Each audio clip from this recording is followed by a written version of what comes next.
అక్కడ కూడా కాకపోతే న్యాయస్థానాలు ఉన్నాయి. డైరెక్ట్గా మనము సినిమా క్లైమాక్స్లకు పోలేము. ఇన్ని సంవత్సరాల పరిపాలన అందించిన మీకు ఈ అవగాహన ఉన్నదని నేను అనుకుంటున్నా. ఈరోజు మేము వచ్చిన తర్వాత ప్రాథమిక దశలో చర్చలు ఉన్నాయి. పక్క రాష్ట్రంతో ఎలాంటి భేషజాలు లేకుండా చర్చలు చేస్తాం, మా హక్కులు సాధించుకుంటాం.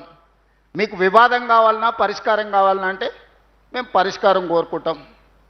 మీకు చర్చలు కావాలన్నా పంచాయతీలు కావాలన్నా అంటే మేము చర్చలు కోరుకుంటాం. మేము శాశ్వతంగా మన యొక్క నీటి హక్కులను కాపాడి తెలంగాణలో ప్రతి ఎకరాకి సాగునీరు, తెలంగాణలో ప్రతి పౌరుడికి తాగునీరు అందించడమే మా లక్ష్యం. దానికి సంబంధించిన నిధులను వనగూర్చుకుంటాం. దానికి నిధులను ఎట్లా సమీకరించుకోవాలనో ప్రణాళికలు చేసుకుంటాం. ఒక ప్రణాళికబద్ధంగా మేము ముందుకు వెళ్ళదలుచుకున్నాము.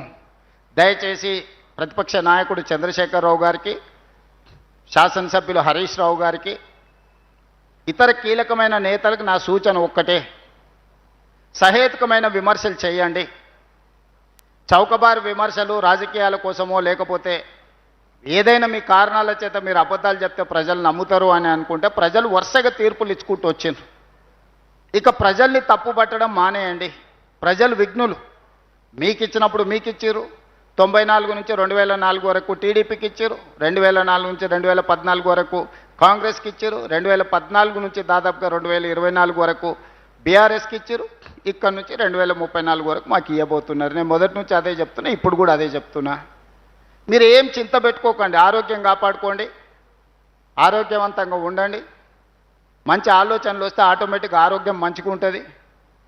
అప్పుడప్పుడు కడుపులంతా బాధ పెట్టుకొని ఇదేదో మా వారసత్వ ఆస్తి, ఈ ఆస్తిని ఎవరో కొల్లగొట్టేసిరు అన్నట్టుగా కడుపులంతా బాధ పెట్టుకుంటే దాంతోనే ఆరోగ్యం దెబ్బతింటుంది. మీకు కూడా అందరికీ తెలుసు కదా, బాధ ఎక్కువైనా దుఃఖం ఎక్కువైనా రాత్రి నిద్ర సరిగ్గా లేకపోయినా చివరికి ఆరోగ్యం దెబ్బతింటుంది. కాబట్టి ఆ పరిస్థితులు వద్దు. 10 సంవత్సరాల ఆరోగ్యాన్ని కాపాడుకోండి. పొద్దున్నే లేచి వాకింగ్ చేసుకోండి, సాయంత్రం వ్యాయామం చేయండి, యోగా చేయండి, మంచి ఆలోచనలు చేయండి, మంచి పుస్తకాలు చదవండి. 80,000 ఏం చదివినారు, ఇప్పుడు మంచి పుస్తకాలు తెలంగాణ సమాజానికి ఉపయోగపడే పుస్తకాలు కూడా చదవండి.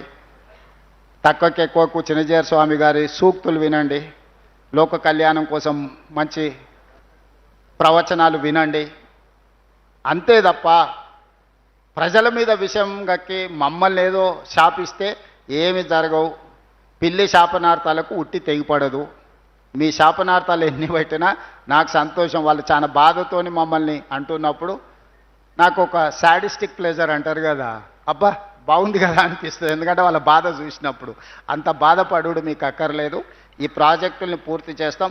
గోదావరిలో తెలంగాణకు